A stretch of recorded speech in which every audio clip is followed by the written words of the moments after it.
PM Modi से पहले किसने खोल दी रामलला की प्रतिमा की आंखें? मंदिर की सुरक्षा में लगे जवान करेंगे जांच। ब्लैक कैट कमांडो और बख्तरबंद गाड़ियों से अभेद्य बनी अयोध्या की सुरक्षा में सेंध की साजिश का बड़ा खुलासा।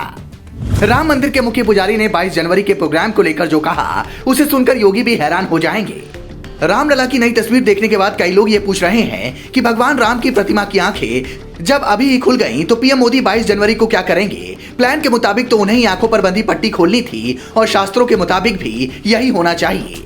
फिर ऐसा किसने किया? ये सवाल सिर्फ चंद लोग ही नहीं बल्कि रामलला के मुख्य पुजारी आचार्य सत्येंद्र दास भी पूछ रहे हैं। उन्होंने कहा, जहां तक मेरी जानकारी है, जो तस्वीर वायरल हो रही है वो गर्भगृह में स्थापित होने वाली प्रतिमा की नहीं है, क्योंकि गर्भगृह वाली प्रतिमा की आंखों पर पट्टी बंधी है और विधि विधान भी यही बताते हैं कि प्राण प्रतिष्ठा वाले दिन आंखें खोली जाएं। अब ये तस्वीर कैसे लीक हुई, ये पता करना पड़ेगा।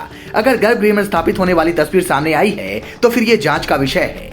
बिल्कुल इस मामले की जांच होनी चाहिए कि अलग अलग एंगल से उन तस्वीरों को मीडिया तक किसने पहुंचाया।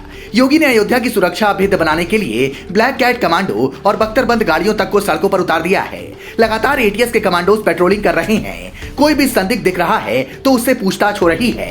अंदर मंदिर की सुरक्षा में जगह जगह जवान खड़े हैं। बावजूद इसके अगर सुरक्षा में चूक होती है तो ये बड़ा मामला होगा।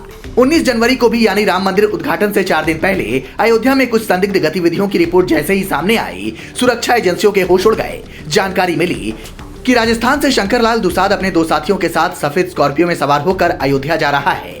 जब सुरक्षा एजेंसियों ने उसे पकड़ा तो पता चला कि वो जानबूझकर गाड़ी पर श्रीराम का झंडा लगाकर रेकी कर रहा था ताकि किसी को शक ना हो।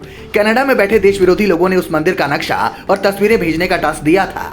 हालांकि वो टास्क पूरा होता उससे पहले ही यूपी एटीएस ने इन्हें दबोच लिया और अब पूछताछ की जा रही है। इनके पकड़े जाने के बाद हो सकता है अयोध्या की सुरक्षा व्यवस्था और बढ़ा दी जाए। सीएम योगी का साफ निर्देश है कि किसी भी तरह की चूक बर्दाश्त नहीं की जाएगी। 22 जनवरी को चूंकि देश और दुनिया भर के वीवीआईपी वहां पहुंचेंगे तो ऐसे में छोटी सी चूक भी भारी पड़ सकती है। इसलिए प्रशासन ने लोगों की एंट्री के लिए एक नई व्यवस्था शुरू की है। जिन वीवीआईपी को न्योता मिला है उनके कार्ड पर एक क्यूआर कोड भी है, जिसे स्कैन करने और फिर उनका चेहरा मिलाने के बाद ही उन्हें अंदर आने दिया जाएगा, ताकि किसी भी तरह की कोई गड़बड़ी ना हो। जिस तरह की व्यवस्था की है उससे तो साफ समझ आ रहा है कि परिंदा भी यहाँ पर नहीं मार पाएगा।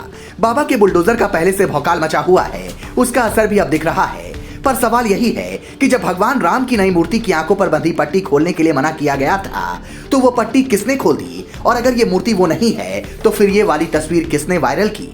इसकी भी जांच होनी चाहिए। आप इस मामले पर क्या कहेंगे, कमेंट कर बताएं। Bureau report, global Bharat TV.